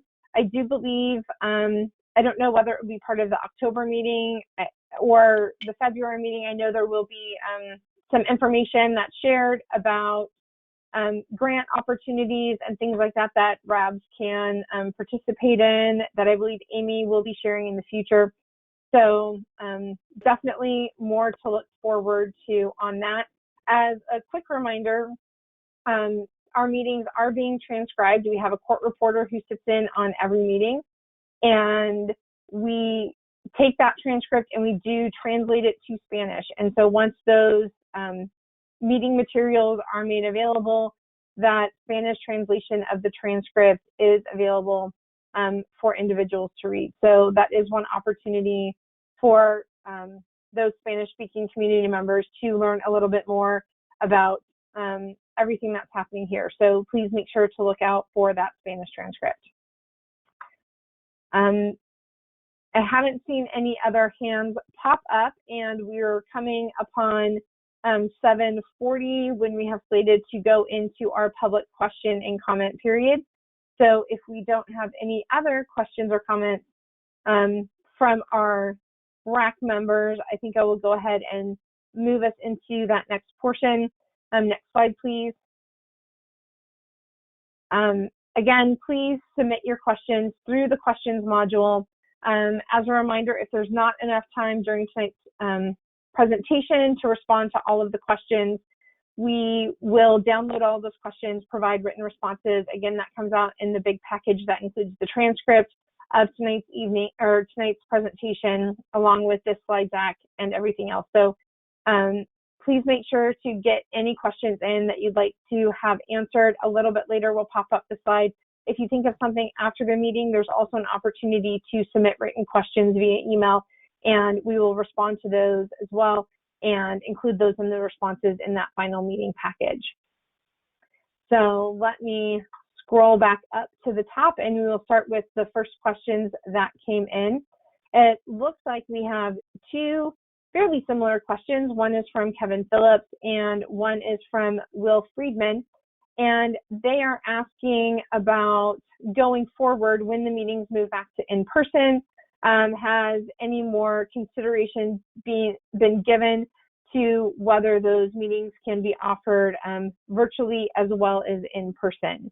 And I don't know if Bill, you're still out there, if you want to field that, or if there's someone else who wants to respond to that question. Yeah, this is Bill Meyer. So for doing in-person meetings right now, I mean, Colonel Cook had mentioned, we're kind of gauging the COVID situation with the Delta variant. So it's going to be dependent on that, really, before they go back to in-person meetings. Colonel Cook, I don't know if you want to corroborate, validate. No, absolutely. We want to make sure that the public at large and our base population are safe and are compliant with all of the federal requirements that are going on right now. And as you can see by the news, they're changing daily. I'm willing, obviously, to commit to a virtual meeting in October, and we'll continue to look at technologies to facilitate communications post-October. But obviously, this is the safest bet given the circumstances. So we'll keep pushing on with the virtuals. And if we do go back to in-person anytime soon, then we'll make it available in both formats. Thank you, gentlemen. Our next question, and I think we've partially answered this, but it was from Councilman Anthony Gray. It says, what is the timeline of the stormwater diversion and where will it be diverted to? I know we've talked a little bit about that diversion, but Mike, I can't remember, did we address the timeline on that?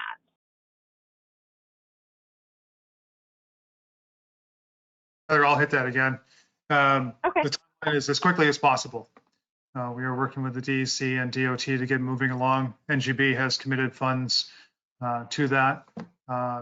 Given the amount of time that it takes to get everything staged and the design's final, we're probably looking at a few months out at the earliest. If we can work through the winter, if the DOT and the contractor can work through the winter, then that's great news. But as quickly as possible is the approach that we're taking. All right, thank you. And I see that Councilman Grice also submitted a question, and it was about the transitioning and the timeline from the RAC to the RAB.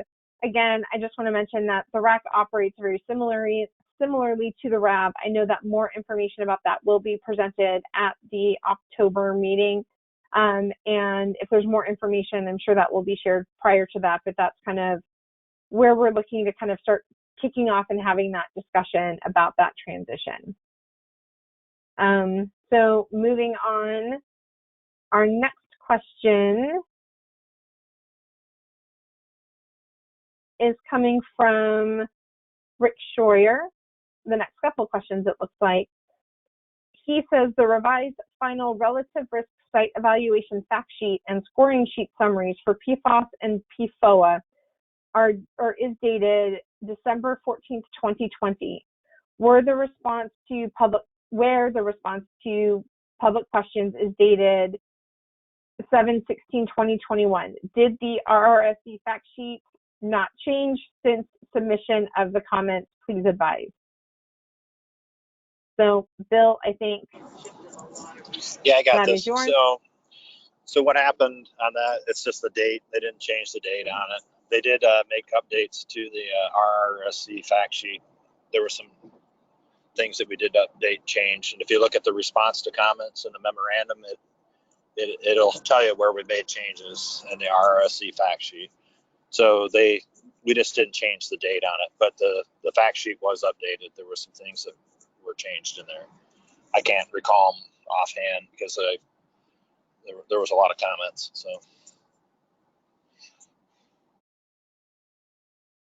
All right, thank you, Bill. The next question is in regards to the interim stormwater treatment system. It says slide 27 states sampling twice per week for PFAS and PFOA. The responses from previous meetings, Stewart states that more than these two PFAS compounds are analyzed for.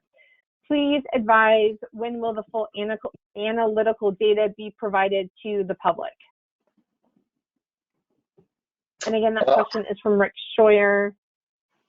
Yeah, I'll take this one, and Doug, you can correct me where need be. So we do take full analyticals, and if you noticed on slide 16, it's in the quarterly reports. Those quarterly reports were saved to the DEC website, so you can look at them there. And then my phone a friend looked at the January to March, says there's about 28 compounds, and it starts on page 27, to be a little bit more specific.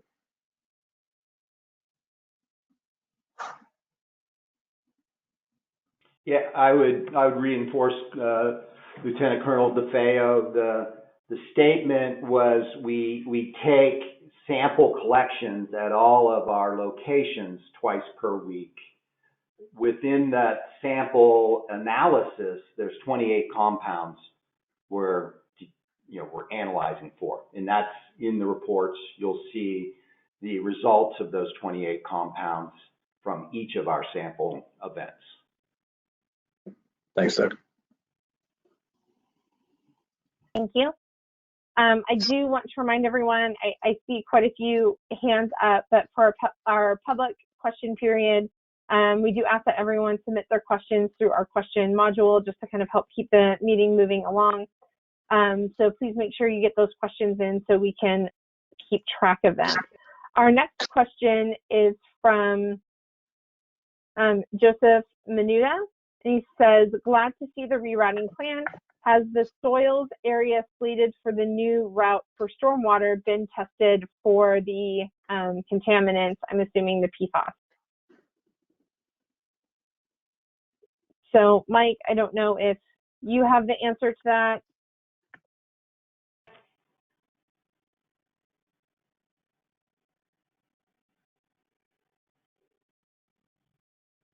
I do not have the answer. I can find that out. I do not believe as part of the site investigation that was looked at. There might have been sampling from DEC. That might be a question for them.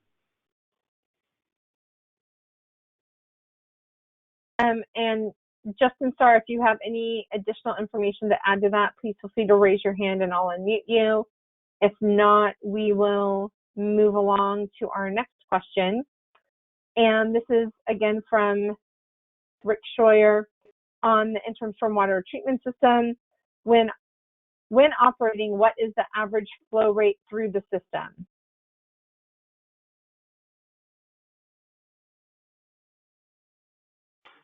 So with the system, we always target a high and a low. So our high is the 500 or whatever the system is capable of running at with built up pressure, and the low is 250. We use 250 as a minimum kind of treatment rate when we're in the middle of a storm surge or high inflow. You've got thousands of gallons going over, so running at 500 just impacts our media unnecessarily. So we use a target of 250 to 500. I think the average for the year with when you play in downtime for maintenance, which is several hours a day, every day, it's more in the 300s as an average. Let's say 350. I don't have the exact number, but it's changing, always changing. Thank you, Doug.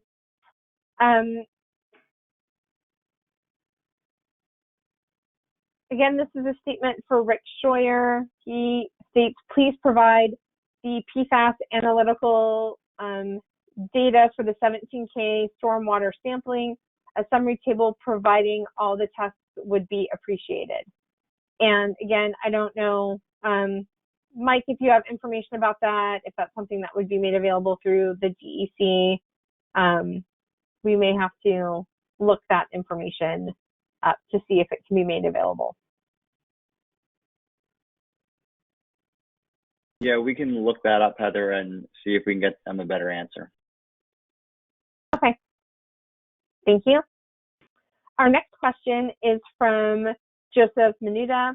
What is the effect of incineration on the PFAS and other chemicals, contaminants into the atmosphere, processed spoils, etc.? Doug, I don't know if you have a response to that or if Lieutenant Colonel DeFeo has one.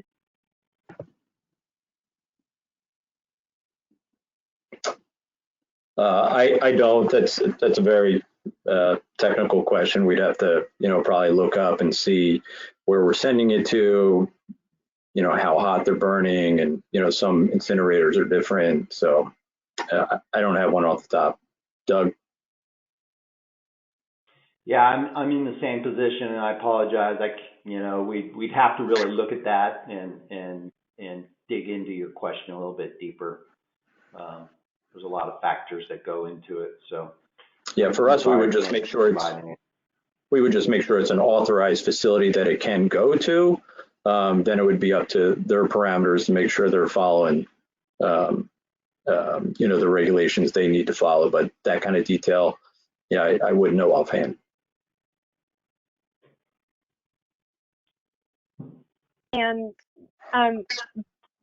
Doug, I know we probably don't want to go into the details, but that is something that is sent off-site, correct? Those materials? That's correct. Okay. So our next question is from Mike Shade. I hope I got your last name correct. If not, I'm very sorry about that. He is actually asking, where is the location of the incinerator? Have you evaluated whether it is in proximity to any environmental justice communities? Incinerators are often located near low-income communities of color, such as the WTI incinerator in Ohio. And again, I think that's information that we'll have to look up. Doug, do you have any other comments about that? I would just, back up to what the Lieutenant Colonel said. It's a permitted facility. It's permitted to do what it does. It is a Covanta facility in Indianapolis, Indiana, is where our media is going currently. Yeah, same answer. I mean, we send it off to an authorized permitted facility, and we'd have to look into the specifics. All right. And this is another question from Mike Shade. At Rec Pond, when the water levels go above the weir and the filtration system isn't apparently working, unless I'm misunderstanding, is anyone collecting samples of the water?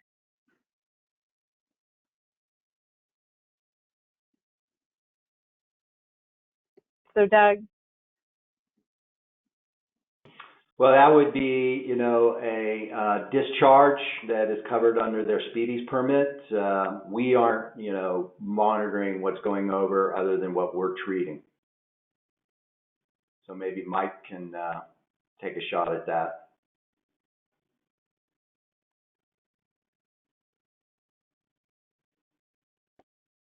So we just do our monthly sampling in accordance with our Speedies permit. We don't do any additional sampling for other rain events, just kind of that once a month. And to kind of go back to the beginning of that question, Doug, if you can just speak to a little bit there, the weir, and I know some of our community members, if they want to speak to this, the weir isn't designed to stop the water into Rec Pond. And so it's not that the filtration system isn't working during those times when the water is going over that weir, because it also is not designed to stop that water. It's just kind of the nature of the Rec Pond. Did you want to expand anything upon that, just to make sure there's understanding about how that filtration system works, even in those times of great stormwater inflow? Yeah, the weir and the stormwater design at Rec Pond is meant to drain out. So it stabilizes shortly, but that pond is meant to drain and go over the weir as quick as it comes in. So when we're seeing a 2.5-inch rain, you've got thousands, tens of thousands of gallons going over that weir. It can't, be stopped. It's not that we're not working. Even in a small rain event of a 1/2 inch, you're getting well above our 500 GPM capacity. We're still treating water, but at a certain point, what we're trying to communicate is that the water quality and the ability to pump is downgraded, or we do less pumping during those periods of high flow, so our system isn't impacted, and then taken offline to do, more time down for maintenance and operational issues.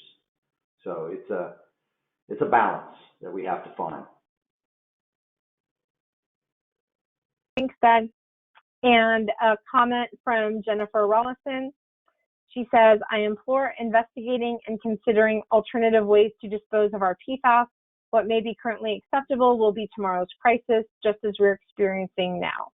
So thank you, Jennifer, for that comment. Again, from Mike Shade, has there been any recent sampling at Chadwick Lake? If so, what has been found? And I think, Bill, that might be more of a question for you. Not that I'm aware of. Justin Starr, if he wants to weigh in. I don't think AirGuard's done anything with that.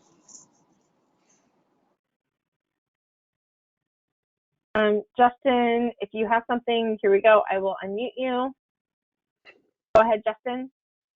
Hi, Heather. I don't believe there's been any recent sampling up at Chadwick Lake, although I will look into it and provide a formal response as part of the overall questions. But off the top of my head, I don't recall any sampling going on up there. All right, thank you so much. Our next question is from Chuck Thomas, or comment. He is asking us to please confirm that Colonel Cook stated that in-person meetings will also include a webinar remote access. I'd also like to say, I think that to a certain extent might still be in the process of being evaluated. It can be a little bit challenging to have those in-person and virtual meetings concurrently, but Colonel, go ahead. I was just going to say the same thing, Heather. Thank you very much. That being said, the 105th Airlift Wing is committed, as all our partners are, to timely, accurate, and widespread communication. So we will do everything we can to continue to meet with the public and keep everyone abreast of what's happening. So if there is a technology that allows us to do both in person and remote, then we'll certainly find a way to make that happen. Thank you, Colonel. I'm sure as we move closer to those in-person meetings, that's something that there might be more information about. Again, due to the COVID situation, we are in this place where we'll still be in virtual meetings, at least for the next meeting, possibly beyond that, as we keep track of what's going on, just to keep everyone safe is really the top priority in these meetings. Our next question is from Robert Skylars. The potential for soil contamination between Stewart and Lake Washington is vast. You have remediated sites before. How confident are you, and how long will it take to remediate the soil in this area? And Bill, I think that question is for you. Okay. Yeah, so right now we're delineating soil, groundwater, surface water, sediment contamination. It's going to take up to 3 to 6 years to go through this RI process. Hopefully less, if we can nail it on the first few iterations. So then based upon that information that we collect from the remedial investigation, we'll take that and we'll look at human health and ecological risk, and then we'll also identify how we need to, where and what needs to be remediated. And then based upon that, we'll do it's what's called a feasibility study that'll look at all the different, different options that we have for the different types of media that pose a threat to human health as well as ecological risk. And then from there, we go and circle a process to proposed plan and decision document, or a record of decision that says here's what we're going to do. So how confident are we? Well, we got to delineate, find the sources of soil and sediment contamination. I'm pretty confident we're going to be able to delineate it. Soil sources are kind of hard to find sometimes with PFAS, because it's not like a volatile organic, like a gasoline contamination, where it's just a different animal, PFAS, going into the soil and that. And it's a relatively new one that's being studied out there. So, every investigation that gets done, every cleanup that gets started with PFAS, you know, we're always learning more. So I'm pretty confident that we're going to be able to delineate, you know, the lateral vertical extent. You know, the RI is going to collect the data that we need to do to make a cleanup decision. But you know, time frame wise, it can take, you know, it's going to be more, I don't know. The RI is what's really going to determine how long the next step's going to be. So I know it's not I mean, we don't know what we don't know until we actually collect the data. So hopefully that answers the question. Thanks, Bill. And I just think that's the reality of this work sometimes, is that it's every step gives us more information that tells us, you know, how long and what the next steps will be. So thank you for that. I am showing that we have reached the 8 o'clock hour and actually reached the end of our public questions. So thank you everyone for submitting your questions. We did take note, there were quite a few items that there will be follow-up. So please look for those questions and follow-up responses in those RAC materials. Again, it will take us a few weeks, actually probably closer to a month or a little over that to put all of that together.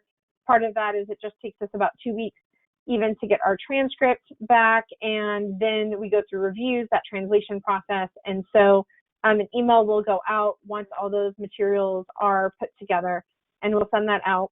Again, tonight's meeting is also being recorded, and so once that recording is available, we will send an email letting everyone know that they can view that recording as well. So look for those follow-up emails to come. If we can move to our next slide, as I mentioned before, there is an opportunity to submit questions if something comes into your mind while you're watching the recording or after the meeting. Victoria Loong, she's one of our RAC members, and she's also with Riverkeeper, so graciously accepts those community questions. And if you get them in by August 13th, she sends them to us, and the Air National Guard team is able to respond to them and include that in those final meeting materials. So again, you have a couple more moments here. Please feel free to enter any other questions or send those in after the meeting. I'd now like to welcome back Colonel Cook and Mr. Edward Lawson, our two co-chairs, and see if both of you gentlemen have any final remarks that you would like to share. Thanks, Heather. I'd just like to, again, thank everyone for their participation and all of the questions and the comments. There's obviously a lot of different portions of this effort that we're undergoing, and we welcome any and all perspectives, and we'll do our best to answer them in a timely manner and to include everyone's concerns. Thank you. Thank you again for all of your leadership and expertise going through this process. So we wish you the best. Thank you, Colonel Cook. Mr. Edward Lawson, are you out there for any final comments? I'll give him another moment to pop on if he wants to. I would just like to say thank you. It has been a pleasure working with everyone here. Again, just as a reminder, I'm not going anywhere anytime soon. Bristol and Burge Weston will continue to be working on the interim stormwater treatment system. I will still be supporting those efforts, but next meeting you will have a new face as your facilitator and moderator. So thank you, Amy, for taking on and continuing and helping with that transition to the RAB from the RAC.